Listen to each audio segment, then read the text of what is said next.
Hello and welcome to this week's performance platform.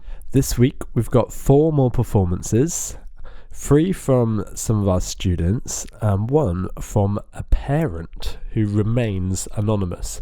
So looking forward to that one. We've also got some talks from people in the industry again. So last week you heard from some members of a couple of my different bands. So I'm hoping that everyone enjoyed last week and didn't mind me waffling on about myself a little bit. I actually found it really interesting to talk to those people and kind of reflect on things. I think it's important, especially now we've got a lot more time to think about stuff, just to take a step back and look at what you've achieved and the things that you've enjoyed whilst doing those things as well. It was really nice to kind of, just remember some nice memories and kind of give myself a pat on the back for some of the stuff that I had done, and also remember some of the things that went wrong to make sure that you're acting on those things and not making the same mistakes again. These performance platforms are going to remain on our YouTube as well. So if you'd like to listen back to any of the ones that we've done before, just head to the Isca Academy YouTube. So today we're going to be talking to Andy and Louise. They are industry professionals and work directly alongside some of the biggest acts in the world and in the UK right now. But before we talk to them, we're going to go to our first performance. This is Eddie in Year 7 playing the Whore line from Stevie Wonder's Sir Duke, which is an absolute tune. So after you hear Eddie play this, go and check it out because it's good for everybody. So here's Eddie in Year 7 with Sir Duke.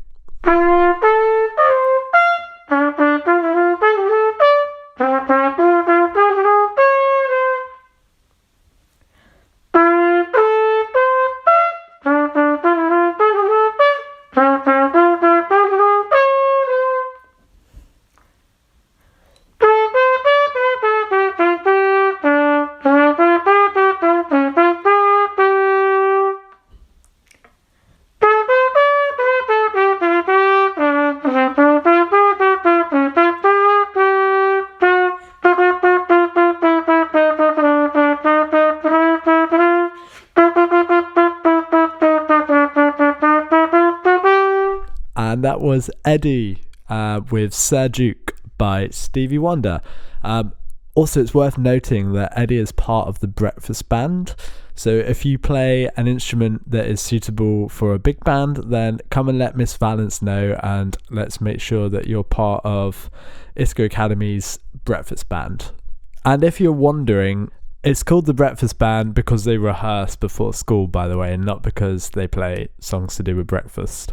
Anyway, it's time to move on to our chat with Louise and Andy. So my first question for them is, what is your role currently in the music industry? Hey, my name's Andy. I am a tour manager in the music industry. I look after artists such as Girl in Red, MF Robots, Reggie Snow, Younger, Rufan and Elder Island. My role in the music industry covers a few things: stage programmer for festivals, event manager for events and festivals, and artist liaison type roles, like looking after the acts. Depends which festival I'm working for. So Andy, you mentioned some of the artists that you'd worked with there. Louise, could you tell us a little bit more about the festivals and the artists that you've worked for or on as well, please? Locally, I work at the Great Estate Festival, Little Orchard, Tunes in the Dunes, Boardmasters. But out of county, I've worked at Bestival, Glastonbury, Lovebox. I've looked after artists like Madness, Ella Aya, Biffy Clyro, Slipknot, Clean Bandit and many others. What roles did you have before that led to your current job? And would you say they were necessary for you to get the job that you currently do? I started off working in the industry as a drum tech, so I tuned drums and set them up and maintained them. I did that for artists such as Paloma Faith, Peter Andre, Uncle, Mika, Jessie J, Kid Creole, No Rome, the Kooks, a few. And I started, that role progressed into doing more specialized backlines, such as like playback systems and keys rigs. Playback system, if you don't know, is like a backing track system. But it's not as simple as just having one computer running tracks. It's, you have redundant systems. So if one laptop goes down, the other one runs on continuously and stuff like that. With the ever evolving industry, people require a lot more, and the kind of backline tech role got a lot more enhanced, as it were. Yeah, it's not easy just to walk into a tour manager gig. In terms of touring, it's kind of like the highest job of the tour. You are the manager of the tour. So you often find that you have to have experience in other sides in other areas. So I worked my way up being a drum tech, and I kind of expressed an interest in a tour manager to managers of the artists I was working with, and one of them just took me seriously and gave me a gig and said, "Do you want to tour manage this gig rather than drum tech it?" Which I'm really really grateful for, because that shaped the start of my proper career as a tour manager. I would say that it's necessary to have experience in the industry. It's really important. If you're a manager of a shop, you've got to know how all areas of the shop work, because if something goes wrong, you're responsible for that. It's on you to fix it. So you've got to have a really good understanding of how a live show works and all the moving parts and whose jobs, who's doing what, and all this kind of stuff, because at the end of the day, you've got to know about it all. If you don't know about it all, you're not a good manager. I worked in marketing for 6 years at Falmouth Uni and Allen and Heath. Both jobs have been useful to my career. If you want to work in events and festivals, you can do it by being tenacious and offering to volunteer at your local festivals to learn the ropes. Louise, I'd love to know what goes on during a typical day at a festival. Could you run us through what you'd expect to be doing? On a typical festival day, I will meet and greet the bands, organise their riders, that's their food and drink requirements, arrange transport to and from the hotels for them, sort out any problems that might arise, that can be from escaping camels to cars getting stuck in the mud, and make sure all the noise restrictions are kept so that we do not upset the neighbours. Firefighting problems on the spot is a lot of what I do, alongside a team of health and safety staff and security and medical teams. So before we carry on our conversation with Louise and Andy, I want to go on to our next performance. This track is by Alice in Year 8. She's written it all using BandLab, which you should all have access to. So if you want to create your own songs using a computer, go to BandLab and sign in. It's free to use for Isca students. It's a great tool for you to make your own music.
Promised that I'd love you, but some promises don't hold true.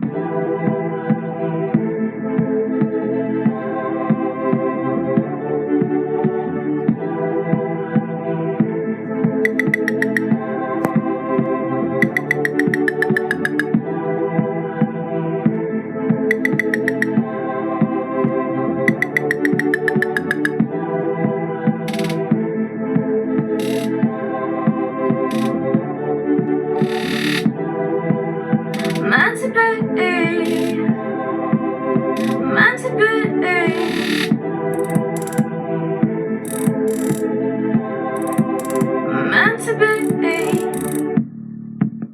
Brilliant. That was Alice's original piece of music. If you'd like to know more about BandLab, please email Mrs. Valance or myself, and we can make sure that you get set up on that if you're not sure how it works. But it's awesome for you to not just do covers, but for us to hear music that you're making yourself as well. So well done, Alice, for doing that. After hearing about all the festivals and all the artists that you've worked for, I'm really intrigued to know what your favourite gig or what your favourite day of working has been since you've been doing these jobs. The most exciting gig I've ever worked would be in Santa Cruz, Bolivia, South America.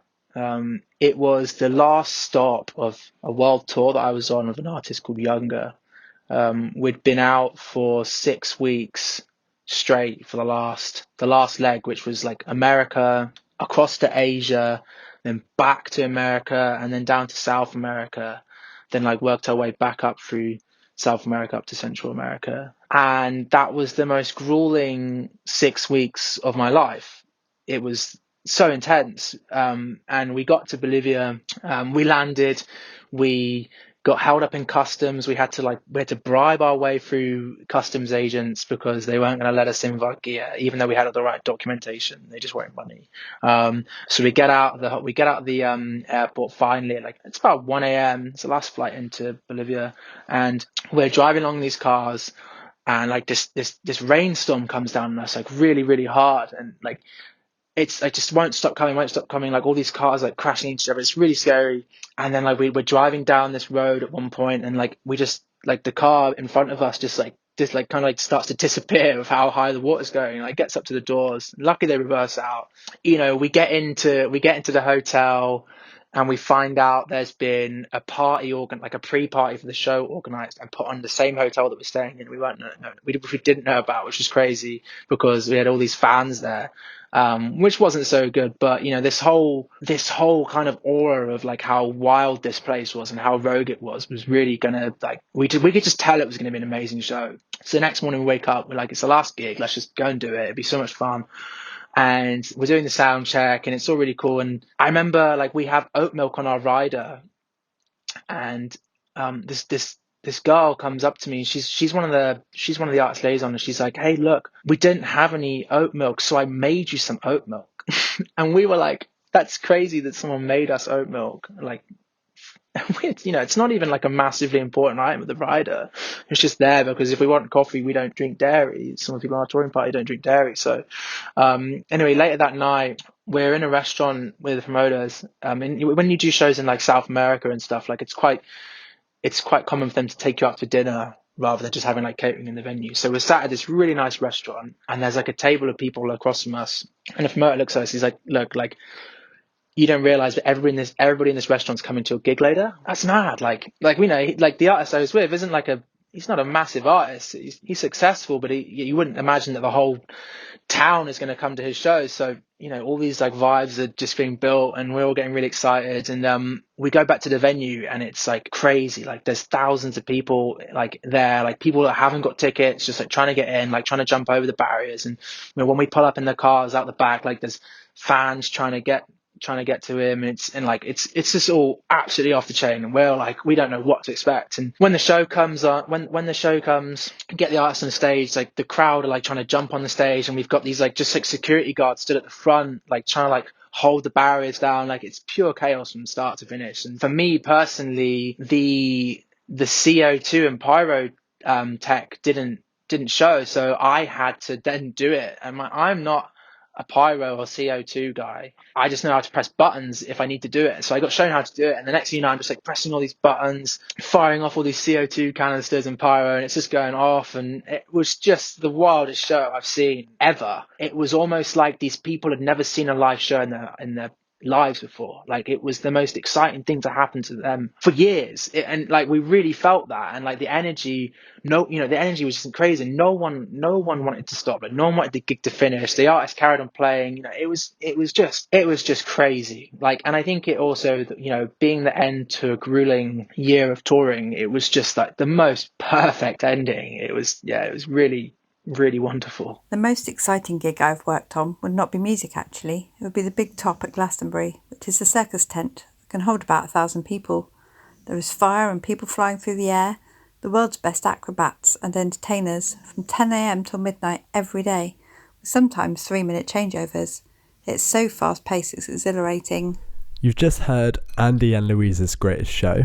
Now it's time for Sam in Year 8's greatest show, Man.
Thank you for that, Sam. It wouldn't be an Isca Academy performance platform without that song, would it?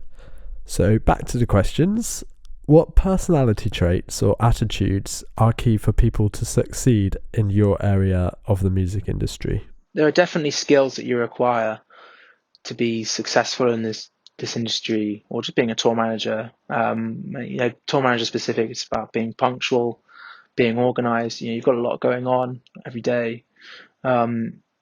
Sometimes you're working a month in advance of a tour that's going out, and you've got to schedule everything. You've got to book transport. You've got to do customs. You've got to sort everything. So you've got to be really organized and make sure you're on top of all of it. There's a lot of moving parts. As a tour manager, it's not just about being organized. For me, it's about being emotionally intelligent as well. I manage a whole load of people, but those people are completely different. I look after an artist, and I have to answer to them and some of the issues that they have day to day, but also I have to look after my crew, but also then I have to be the face of the touring party when I'm dealing with the venues and, police, and we're doing security briefings and security and stuff. And you've got to have all these different heads and be able to maintain the same position throughout and not lose yourself. You need to be extremely hardworking, easy to get along with, because you're working with people from all over the world, sometimes in stressful situations. You need to show willing and look after both your crew and your bands. Working events and festivals is like having a second family. So it's almost the end of this week's performance platform. I'm going to ask the guys one last question, and after that you're going to hear the song from our anonymous parent. I'm going to leave it after that because I'm sure we'll all be speechless. Just remember, we want to keep hearing your songs and your recordings from at home. If we can get a few more parent ones, that would be really interesting as well. It's quite a nice flavour to the performance platform, something that we can't normally do. So my last question for Louise and Andy: have you ever been given a piece of advice that has really helped you in your career? I mean, the main bit of advice that I was given by a few people and it's definitely rang true, is that location for the music industry is really important. For England, the main hub of the music industry is London, and you often find that if you live in London, you'll get more work, and you're in all the right places, networking with all the right people, doing the right things, being in the heart of the music industry when you need something, when you're working in the industry. It's really, really important. I found that when I moved to London, I indeed did get more work, and being in London has really benefited me, but also from a personal perspective as well, is that like I spend my life traveling, and when I get off a plane, and I've just been on 2 flights, and I've been on like a 20-hour travel itinerary, and then I land in London, which you often will land in London, and then I've got to get like a 4-hour train somewhere else. It just didn't seem worth it to me. Someone once said to me, you can always get back your money, but you can never get back your time. London's a really expensive place to live, and you will spend a lot of money living here if you do, but I will never get back that time I'll spend commuting out of London to another city, and I'd rather spend the money than lose the time. And a bit of advice that I would give people is that bit of advice there, but also I'd say that, never lie.